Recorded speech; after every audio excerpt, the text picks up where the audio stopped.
In the central square of Targovishta, the capital of a small and impoverished principality called Wallachia, there stands a public well made of cold stone. Any traveller may stop, find shade, and drink the clean water. But beside that well sits something you will not find anywhere else in 15th century Europe: a golden goblet.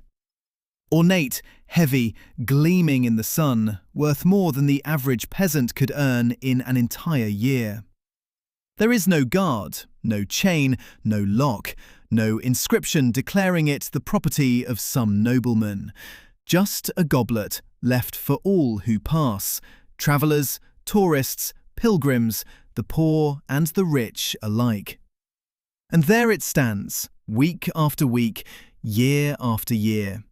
Nobody touches it, not because the Wallachians have suddenly become a nation of saints, but because every last one of them knows, in bold and bloody letters, what happens to those who steal in this principality. What's more, according to sources from the period, the goblet remained untouched until the very day Vlad III died. Only then, once word spread that the ruler was gone, did the goblet vanish. A symbol of order that lived with him and died with him. And it is precisely this tension between absolute terror and absolute order that makes this man one of the most fascinating, most controversial, and most complex rulers 15th century Europe ever produced. This is not a story about a vampire. This is a story about a man of flesh and blood, a man who breathed, hated, loved, and died by the sword, like any mortal.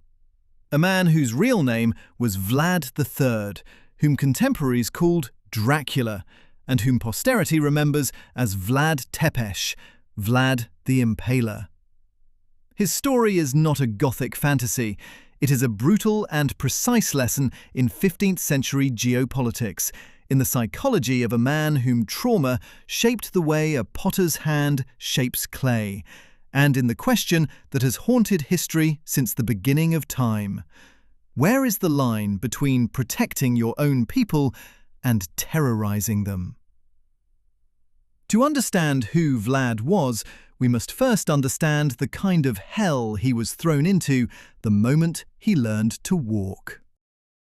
Wallachia, a small principality wedged between the mountain massifs of the Carpathians to the north and the river Danube to the south.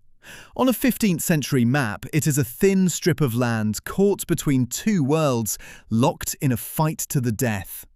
From the south and east, the Ottoman Empire, at the peak of its expansion, an army that in 1453 had breached the walls of Constantinople and extinguished the Byzantine Empire after 11 centuries. From the north and west, the Kingdom of Hungary, powerful but unstable, which regarded Wallachia as a buffer zone, a shield against the Turkish advance, a pawn to be sacrificed whenever the need arose. And Wallachia itself? Fragile, poor, plagued by its own ruinous problem of succession. Unlike feudal Europe with its clear law of primogeniture, in Wallachia the throne was chosen by a class of high-ranking boyars, and any male descendant of the ruling house could claim it, whether a legitimate son or a bastard. That formula was a recipe for permanent civil war. Between 1418 and 1481, Wallachia cycled through no fewer than 14 rulers. Some were killed by boyars, some by the Ottomans, some by their own brothers. Into this zone of instability and chronic danger, Vlad was born. In 1431, in Sighișoara in Transylvania, in the house of a military commander who held the post on behalf of Hungary, his father's name was Vlad II. He was a man who understood one fundamental truth: in a world caught between two empires, survival demands constant flexibility and the skill of a tightrope walker. That same year, 1431, Emperor Sigismund of Luxembourg inducted Vlad's father into the Order of the Dragon, Societas Draconis, a chivalric brotherhood with one sacred mission: to halt the Ottoman advance and defend the Christian West. The symbol of the order was a dragon swallowing its own tail, an emblem of eternity and strength. In Latin, Draco, in Romanian, Dracul. From that day forward, Vlad II wore the emblem on everything: banners, clothing, seals, weapons. The people simply called him Vlad Dracul, Vlad the Dragon. And the son born that very same year? Following the Romanian naming convention of the time, Draculea, Dracula, son of the dragon. That is where the name comes from. No vampires, no nightbirds, no black capes or castles teeming with bats. Just an inherited name that says you are the son of a man who was a knight of the Order of the Dragon. The young Vlad spent most of his childhood in Târgoviște, the capital of Wallachia, where his family relocated after his father claimed the princely throne in 1436. Wallachia was then relatively stable, which in that region meant simply that no one had died the previous week. Vlad had an older brother, Mircea, and a younger brother, Radu. We know little of those early years, but we know Vlad grew up in an atmosphere that was anything but carefree. Constant diplomatic tensions, envoys arriving from Adrianople and from Buda, negotiations that always carried some undertone of blackmail. And then, in 1442, the tension exploded into something far worse.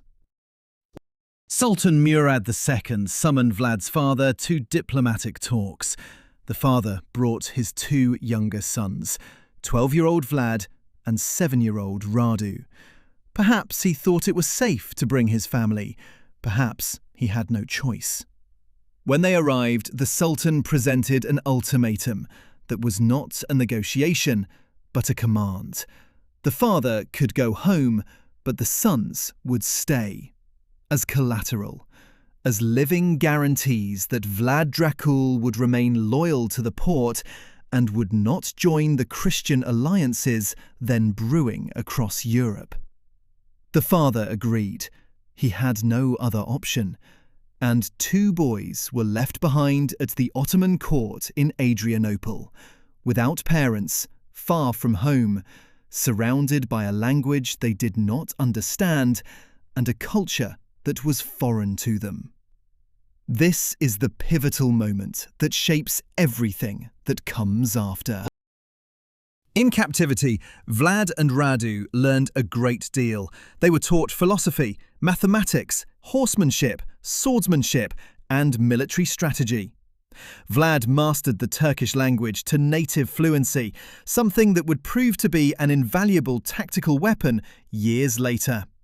But it was not just the language.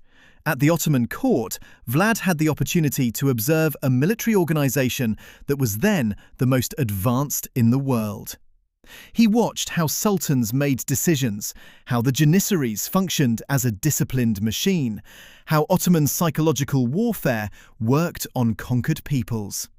He absorbed every piece of information with the dark patience of a man who has no plan for tomorrow, but a vision for an entire lifetime. While his brother Radu was gradually, almost naturally assimilated into Ottoman culture, forging a close friendship and perhaps something more with the young Prince Mehmed, who would one day become the conqueror of Constantinople, Vlad simmered in silence.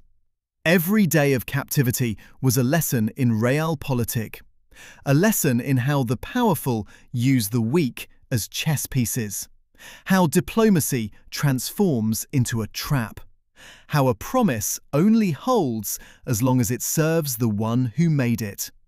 And perhaps, just perhaps, it was within the Ottoman fortresses that Vlad first witnessed impalement as a method of execution. The Ottomans employed it for certain offenders as the ultimate tool of public terror. Whether it was this very technique that would become Vlad's signature, that is one of the darkest ironies of this entire story. Something inside Vlad locked shut then, like a door sealed with a heavy chain. He built walls whose height no one would ever truly know. And while Vlad came of age in Adrianople, his family's world was falling apart. In 1447, the Hungarian warlord John Hunyadi attacked Wallachia and overthrew Vlad's father. The boyars seized their opportunity. Vlad Dracula was caught in the muddy swamps near Balteni and killed. But it did not end there. Vlad's older brother Mircea was captured and tortured, and then a burial crew that exhumed the grave years later found Mircea's body face down. They had buried him alive. Blinded, wounded, and still breathing, lowered into the damp earth to die alone in the dark. It is difficult to describe what such knowledge does to a man who is now the last surviving male heir, far from home, imprisoned by an enemy who has also become the murderer of his family. This is not merely grief, this is metamorphosis. From that point on, Vlad is no longer the same person. Something inside him locked into place like the needle of a compass, permanent and immovable, pointing toward a single north. No one close to him must ever be that vulnerable again. And no one who is guilty must ever go unpunished. Ever. Vlad was released from Ottoman captivity shortly after news of his father's death reached the court. He was about 16 years old. The Ottomans were the first to place him on the Wallachian throne in 1448. Their strategy was logical. A young, fresh prince they themselves had raised, one who knew neither the boyars nor the terrain, the perfect puppet. His reign lasted a mere 2 months. Hunyadi returned from his Hungarian campaign, drove the Ottoman-installed prince out, and forced Vlad to flee. Vlad escaped to Moldavia under the protection of his uncle, but his uncle was soon murdered. Then to Hungary, where Hunyadi, paradoxically, took him in. The very ruler who had killed Vlad's father saw in Vlad a valuable asset. A young prince who spoke fluent Turkish, who understood Ottoman military tactics from the inside, and who loathed the Ottomans enough for that hatred to be weaponized. And so Vlad built an alliance with his own father's killer, because he had no other choice. Such is the politics of the 15th century Balkans. Such is its price and its logic. In 1456, Hunyadi launched a new Hungarian campaign southward. At the same time, Vlad entered Wallachia with a smaller force. Vladislav II, the man who sat on the throne and who had been complicit in the murder of Vlad's father, was challenged by Vlad to single combat and killed by his own hand. The killer of his father, slain with his own blade. The symbolism of that act, 15 years after Easter in the swamps near Balteni, needed no explanation to anyone in Wallachia. Vlad's vengeance was complete, but the business of ruling had only just begun. Vlad did not inherit a throne in peacetime. He took it in a land exhausted by war, divided between boyar factions and surrounded by enemies. But this time, unlike the brief reign of 1448, Vlad had a plan. He knew exactly what he had, whom he could trust, who his enemies were, and what kind of order he intended to build. And Wallachia was a chaos that screamed for a firm hand. The country was in catastrophic shape. Roads were unsafe, bandits went unpunished, boyar clans were locked in chronic infighting, peasants had no protection under the law, and trade had ground to a minimum because no sane merchant would risk a cartload of goods on Wallachian roads. Vlad set to work with a combination of vision and cold, methodical precision that immediately signalled a different kind of rule. His domestic policy could be reduced to a single principle that every person in the principality understood at once. The law applies to absolutely everyone, and you break it at the cost of your life. No exceptions for nobles, no distinction between boyar and peasant before the stake, no bribe, no plea that would alter the outcome once Vlad's court had rendered its verdict. One of his first acts was to invite the most powerful boyars to an Easter feast. The elite of Wallachia gathered, the court aristocracy, the descendants of those who had murdered his father and brother. Vlad received them, served wine and meat, let them eat and talk. Then he gave the signal. Those too old to work were taken outside and impaled. The younger ones were clapped in irons and marched 100 kilometers on foot to a mountain gorge above the river Argesh, where they labored as slaves to build the prince's new fortress at Poenari. Its stone ramparts still stand today. The message was crystal clear and irrevocable. A new era had begun. Vlad's era. It was during these years that the legends emerged which speak of Vlad as a ruler, not merely a tyrant. And this is where the stories reveal the deeper character of this man. The tale of the Golden Goblet is more than symbolic. According to sources dating from Vlad's own time, he ordered a magnificent golden goblet to be permanently placed beside the public well in the central square of Targovishte. Any traveller could use it to drink water. It was a gesture both practical and demonstrative. Here is proof that the law lives. Here is proof that property is safe. Here is proof that order reigns in this land. Anyone who attempted to steal that goblet would face the stake. The goblet remained untouched and unstolen for years throughout the entirety of Vlad's reign, a living testament that order had been absolutely established. Nobody lays a finger on what belongs to the prince. Nobody lays a finger on what belongs to another, because the price is too great. But there is one story that serves as an even more precise mirror of Vlad's character. Once, a foreign merchant spent the night in Targovishte and discovered in the morning that a purse of money had been stolen from his locked wagons, 160 ducats. He went to Vlad and reported the theft. Vlad ordered an investigation. The thief was found and impaled, the standard outcome. But then, Vlad did something no one expected. He took 2 gold coins from his own treasury and ordered that 1 extra coin be secretly placed inside the merchant's returned purse, 1 more than the merchant had originally carried. The next day, he summoned the merchant and asked, "Has your money been returned?" The merchant counted and noticed immediately. He answered calmly and honestly, "Yes, my lord, but there is 1 coin too many." And then Vlad told him, "Had you kept that extra coin, you would be hanging beside the thief.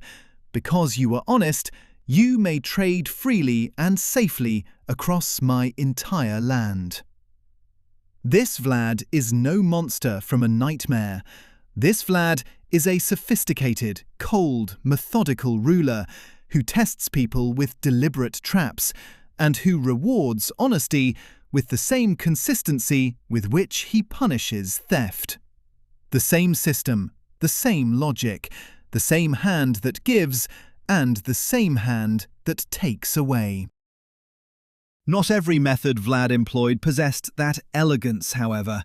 According to the chronicles, Wallachia at the time was overrun with beggars, the sick, the crippled, and the destitute who flooded the streets and demanded alms. On one occasion, sources report, Vlad invited all such people to a grand feast. Anyone was welcome. Everyone could eat and drink to their heart's content. A lavish spread, wine, bread, meat. And then he locked the doors of the hall and set it ablaze. The logic behind this act, if logic can even be applied, was hard to the point of cruelty. What use are those who cannot contribute, yet must consume? It was not hatred of the poor, it was Vlad's cold vision of a functional state in which every element must serve a purpose. To us, it sounds monstrous, and it is monstrous. But it tells us something important about how Vlad thought. System, order, purpose. Emotion was not part of the equation. This is the Vlad his enemies remember, and with good reason. But even this Vlad is consistent. He was not randomly cruel.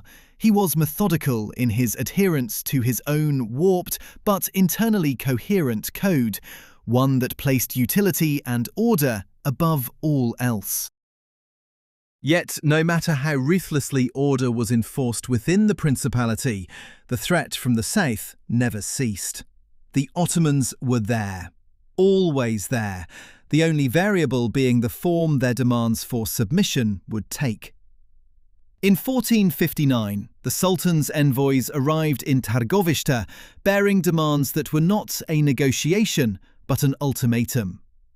Wallachia was to pay an annual tribute of 10,000 ducats. On top of that, Sultan Mehmed II demanded 500, some sources say as many as 1,000 boys, to be taken and trained as janissaries, the Ottoman elite military force composed of children abducted from the Balkans. Vlad knew these demands from personal experience. He himself had once been such collateral. He himself had been one of those boys. His answer was no, and it was immediately made emphatic. When the Ottoman envoys at Vlad's court refused to remove their turbans as a sign of respect to the prince, citing religious custom, Vlad praised them for their devotion to their faith, and then ordered his soldiers to nail the turbans to their skulls. The bodies were sent back to the Sultan as a diplomatic reply. No translator was needed. Sultan Mehmed II, the conqueror of Constantinople, understood perfectly. Mehmed mobilized an army larger than any he had assembled, even for the siege of Constantinople. 150,000 soldiers or more, with artillery, cavalry, and a fleet on the Danube. Vlad had 30,000. On paper, the odds were catastrophic, but Vlad had no intention of fighting a conventional battle on an open field. Instead, he employed what we would today call asymmetric warfare, and did so with a brutality unprecedented in that region. He burned his own crops down to the last stalk. He poisoned wells with animal carcasses. He evacuated every village in Mehmed's path, stripping them of every scrap of food and drop of water. He drove the livestock into impenetrable forest terrain. Everything an Ottoman soldier might eat or drink, Vlad destroyed or carried away. Meanwhile, in the dense Carpathian forests and ravines, small, swift cavalry units attacked any Ottoman detachment reckless enough to stray from the main column. At night, surprise raids with torches and drums that sowed chaos and confusion in the darkness. By day, they melted into terrain the Wallachians knew by heart, and the Ottomans did not. Vlad even, according to the chronicles, paid plague-stricken individuals to infiltrate the Ottoman camp and spread disease. The Ottoman army advanced, but it advanced hungry, demoralized, thirsty, and exhausted from fighting an enemy it could neither see, nor catch, nor destroy. And then comes the night of the 17th of June, 1462. The night that entered history. Vlad assembled between 7,000 and 10,000 horsemen, disguised them all in Ottoman uniforms, drilled them in a handful of key Turkish commands, and, in the darkness, approached the main Ottoman camp. They communicated with Ottoman sentries in flawless Turkish. They passed through without raising the alarm. The plan was simple to the point of madness. Kill Sultan Mehmed II in his tent while he slept. The Sultan's death would mean instant chaos among 150,000 soldiers with no clear chain of command. Vlad came agonizingly close to succeeding. They struck deep into the camp, set fires, killed indiscriminately. The panic was total. For in the first moments, no one understood what was happening or where the attack was coming from. But the Sultan was not in that tent. Vlad and his squadron had missed the mark. They had struck the tents of the Grand Viziers Mahmud Pasha and Ishak Pasha, while Mehmed was elsewhere. By dawn, the Janissaries had regrouped. Vlad's men had taken losses and were forced to withdraw. The assassination attempt failed by a hair's breadth. The Sultan survived. The next morning, Mehmed's army marched on Targovishte. They reached the city walls and found the gates wide open. Not a single soldier on the ramparts. They entered. 3 miles through that empty city, not a living soul in sight. Only abandoned houses and silence. And then they saw what immediately became the most famous scene of Vlad's life and the greatest psychological weapon of the 15th century. Before the city walls, spread across an area of nearly 2 square kilometers, stood a forest. Not trees, stakes. Thousands upon thousands of sharpened wooden stakes driven into Wallachian soil, and on each one, an impaled body. 20,000 Ottoman prisoners of war, whom Vlad had accumulated throughout the entire campaign and impaled in preparation for this single moment. It was an installation of terror, designed for one purpose alone: to break the will of the greatest army on the planet through sight, not through steel. Hamza Pasha, a high-ranking Ottoman official Vlad had captured earlier, was mounted on a stake taller than all the rest, in accordance with his rank. Birds nested in the rotting corpses under the summer sun. The stench carried for miles. The Greek chronicler Chalkokondyles, who accompanied Mehmed's retinue, recorded the Sultan's actual words upon beholding the sight. He said it was not possible to deprive of his domain a man who possessed such a diabolical understanding of how to govern his country and his people. Mehmed II, the man who had toppled Byzantium, dismounted his horse and fell silent. His army, seasoned, battle-hardened through countless campaigns, trembled. Mehmed ultimately ordered a retreat toward Bryla. The psychological weapon of Vlad III had accomplished what no cavalry charge ever could. It turned 150,000 soldiers back toward the south. But Vlad too was on the edge. Mehmed had not gone forever. He left Vlad's brother Radu behind in Wallachia with Ottoman troops, and Radu began attracting boyars who were exhausted by war and by Vlad's reign of terror. By the autumn of 1462, Vlad had lost nearly all domestic support. He rode to Hungary to seek help from King Matthias Corvinus. Corvinus arrested him. The reasons were pragmatic and sordid. Corvinus had received money from the Pope and from Italian city-states for an anti-Ottoman crusade he never launched. He needed a scapegoat. Vlad, now without an army or allies, was the perfect candidate. Corvinus fabricated letters supposedly proving that Vlad had been secretly negotiating with Mehmed. Virtually all modern historians agree these letters were forgeries. The style was inconsistent with Vlad's known manner of writing, the Latin was poor, the content implausible for a man who had just tried to assassinate the Sultan. But the documents circulated, and the Saxon merchants of Brasov and Sibiu, whose suburbs Vlad had burned and whose collaborators with the boyars he had killed, were only too glad to finance the printing of pamphlets describing Vlad's atrocities in every gory detail. The printing press was then a new and exciting industry.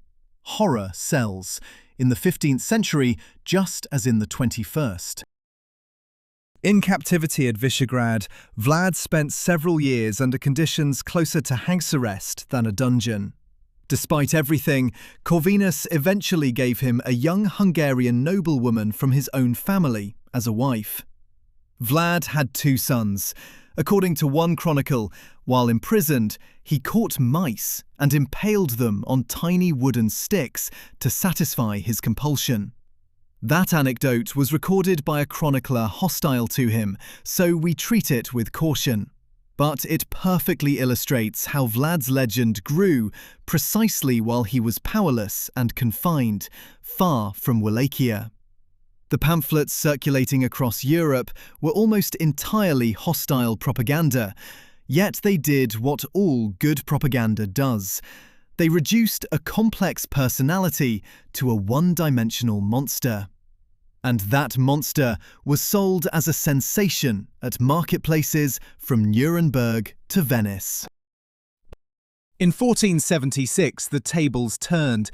His brother Radu had died in 1475. The boyars had begun slaughtering each other over the throne. Mehmed was pressing northward again. Stephen III the Great, the Moldavian prince and Vlad's ally, advocated for his return. Corvinus once again saw the value in a seasoned warlord, the only man in the region who had ever stopped an Ottoman invasion. Vlad entered Wallachia for the 3rd and final time with a Moldavian and Hungarian force. His reign was brief and intense. Vlad immediately launched military operations, for the Ottomans had never relented. But in late December of 1476, somewhere north of Bucharest, Vlad rode into an ambush. The exact details remain unclear to this day. Perhaps an Ottoman patrol, perhaps a boyar assassination, perhaps in open battle, surrounded by the bodies of his Moldavian bodyguards who remained loyal to the very end. What we know is that Vlad III was beheaded.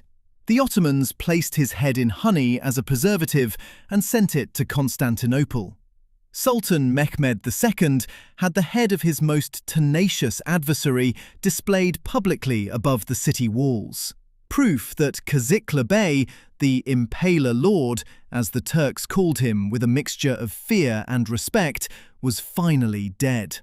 The body of Vlad III was never found. What remains of this man, 500 and some years later? In Romania, Vlad III is a national hero whom schoolchildren learn about as a defender of the homeland and a symbol of resistance against foreign domination. A survey conducted in the late 1990s showed that his countrymen ranked him among the most positively viewed historical figures in Romanian history. No small achievement for a man whose name has become a global byword for cruelty and who holds a place of honour in Madame Tussauds' Chamber of Horrors in London. But Romanians remember a side of Vlad that the Nuremberg pamphlets deliberately erased, and that Gothic fiction was never interested in portraying. They remember a ruler who imposed order on a devastated, lawless principality, an order that endured and that applied equally to every class.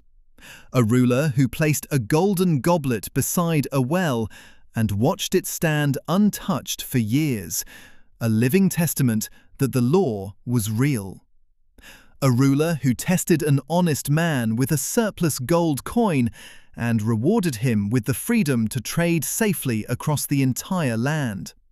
A ruler who, with roughly 30,000 soldiers, turned back 150,000 Ottomans, not through superior force, but through psychology and tactics, the likes of which Europe had never seen. And above all, a ruler who was a real man, with real motives, forged by trauma and a life lived at the edge, not some cardboard cutout of evil from a horror film. And Dracula? The vampire Transylvania, the Irish writer Bram Stoker, and the novel that in 1897 changed popular culture forever? That is a separate story, and quite literally so in every sense of the word. Stoker borrowed the name, the geography, and the Gothic atmosphere. He borrowed the title Dracul, derived from the Latin Draco, meaning dragon. And from that raw material, he crafted an immortal creature of the night that has almost nothing in common with the man from Târgoviște. Vlad III was not a vampire. He was something that is, in a certain sense, far more thrilling and far more terrifying than any vampire. He was real. He was bound by space and time. He breathed and slept. He loved a wife and sons. He spoke fluent Turkish, Hungarian, and Wallachian. He rode horses. He wrote letters to the Sultan, in which he calmly and precisely enumerated the enemy dead. And in the end, he died from metal in his flesh, like any mortal. Dracula is immortal in novels and films, perpetually shadowy and perpetually harmless in his Gothic fictionality. Vlad III is immortal in something more concrete and far less comfortable. In the fact that one man, in one of the smallest and most vulnerable corners of 15th century Europe, with nothing but bare hands and an iron will, managed to wound the mightiest military power of his age. And that, when all is said and done, is a story that deserves to be remembered. If you have stayed until the end of this story, thank you. Vlad III is not a figure we can admire in the conventional sense, but to understand him, to understand the context, the trauma, the logic and its limits, is to understand an entire era and an entire part of Europe that has remained on the margins of our collective memory. If you enjoy this approach to history, subscribe to the channel and leave a comment. Let me know which figure, which era, or which forgotten moment should come next. Until then,